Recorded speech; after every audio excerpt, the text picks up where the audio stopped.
Back in 2015, Apple released what seemed like a minor upgrade to the previous few years of MacBook Pro, having upgraded internals, a bigger battery, plus a Force Touch trackpad as the big new things. So why was this seemingly familiar MacBook Pro so loved and cherished for years to come? And how does it stack up against other MacBooks today?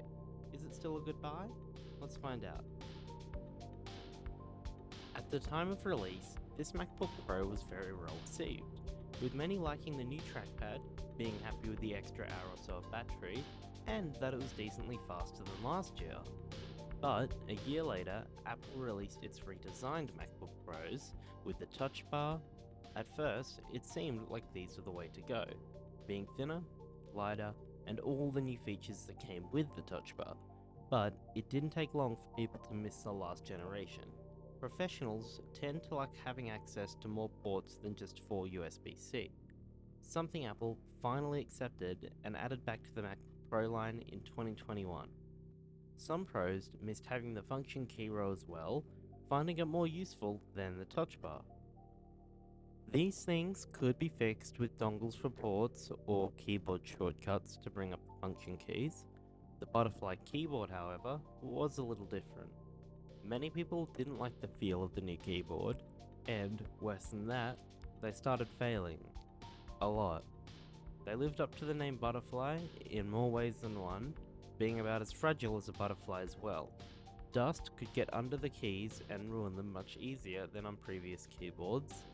Apple introduced a new protective layer on the 2018 model to help combat this. It helped, but it didn't fully fix the issue. All of these factors and more made people come running back to the 2015 MacBook Pro, which had all the ports that the pros wanted, a much nicer keyboard and function keys, all in a much more durable design. So it, well, the 13-inch model at least, gained the reputation of Apple's last great 13-inch laptop, and many people kept holding on to it. But what about now? Things have changed, and I'm sure people agree that Apple has found their way with MacBooks again. So how does it stand in 2023 against the new competition, and is it still a good buy?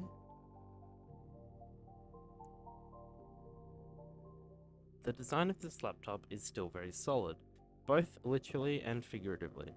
It will survive a drop, or a few drops, and still be fine. The keyboard still feels very nice to use, and the Force Touch trackpad is similar to the ones used today, which to say is great. To those who don't know the difference between a regular trackpad and Apple's Force Touch trackpad, it can be pretty subtle to the average user. Regular trackpads used what is called a diving board mechanism, where the top is fixed in place, allowing the rest of the surface to be pressed down or clicked. Apple's Force Touch trackpad works differently, with the whole surface being one solid piece. It doesn't actually move, and pressure sensors detect when it's pressed. The haptic feedback sensors simulate a click, which means the whole trackpad can be clicked evenly, whereas on a driving board trackpad, the closer to the top, the harder to click it is. At first, people were skeptical about this, but it was well received and has been the trackpad Apple has used ever since. Back to the MacBook, it was another reason people liked it, as it had that trackpad but without the butterfly keyboard. The base model of the machine came with a 2.6 GHz dual-core i5, 8GB of RAM, and 128GB of SSD storage. That's pretty solid for 2015, except for the storage, which is kind of rough. But the good thing about this MacBook is that the storage is actually removable and upgradable, meaning if you purchase the base model, in a few years when storage is running low, you could take out the old SSD and plug in a new one with a larger capacity, and then transfer your data over, which would be way cheaper than buying a larger storage capacity outright. The 2016 base model did not have a touch bar, which I'm sure some appreciated, and it came with a 2 GHz dual-core i5, 8 gigs of RAM, and a 256GB SSD, so double the storage on the base model. 256GB is still the base storage on the MacBook Air line today, and was easily enough for the time, But the difference here is that the SSD is non-removable, meaning what you buy at launch is what you're stuck with.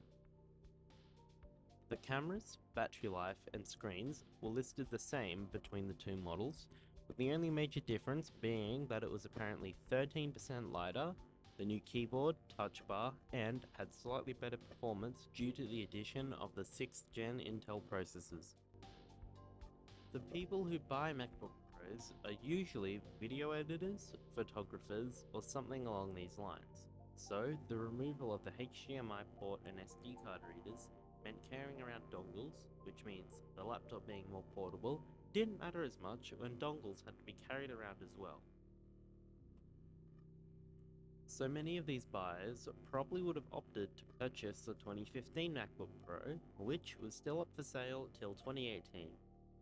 It still had enough power for what people needed, and at the time ran the same software as the newer models. And what about that software?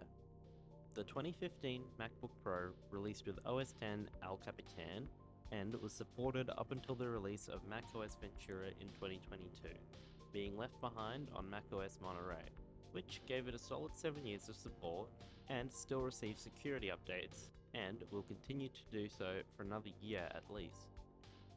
At the time of writing this, macOS Monterey is the third most recent version of software, and Apple tends to keep their 3 most recent versions of software up to date with security updates.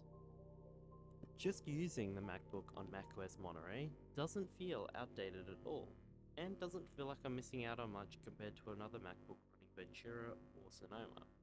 Everything still runs perfectly and will continue to do so for many years to come. It doesn't feel slow at all, and can still be good for basic video or photo editing, or typing up school or work documents. The battery life is still pretty good, being listed as roughly 10 hours of use, which was the standard for these 13-inch laptops all the way up till the release of the M1 chip. Of course, with machines of this age, the battery will have deteriorated, so it may not hold up as to this standard for everybody.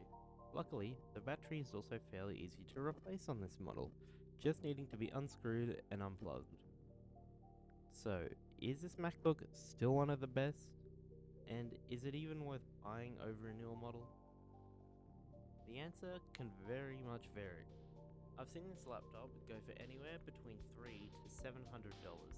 If you can find one in good condition towards the lower end of the price range, it could be worth it. It will still last a few good years, and the screen still looks amazing. Just be very careful that you know it's in good condition. If it's suspiciously cheap, make sure to double check the description for something like only works when plugged in, or bad screen, or sometimes it might have an activation lock.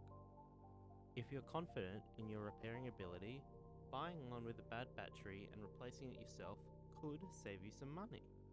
It's likely a machine with a bad battery is cheaper than a fully functional one, and buying a new battery would be cheaper as well. If you're still running with one of these machines, looking into replacing the battery could be a good option to extend the lifespan of the device anyway. A new battery helps bring many old devices back to life. It can speed them up, stop random crashes, and just help get a few extra hours of use. So it's worth looking into for anybody running on an older machine. Still, all laptops have their limits, and is this device worth it when compared to a newer MacBook Pro model?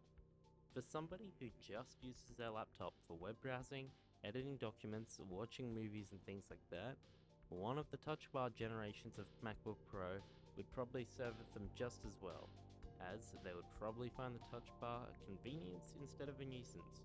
They wouldn't be needing the HDMI port or an SD card reader as often, if at all. Plus, the models from this era that had issues would be known by now. So, if you see one of these models in good condition now, chances are it's not going to fail on you.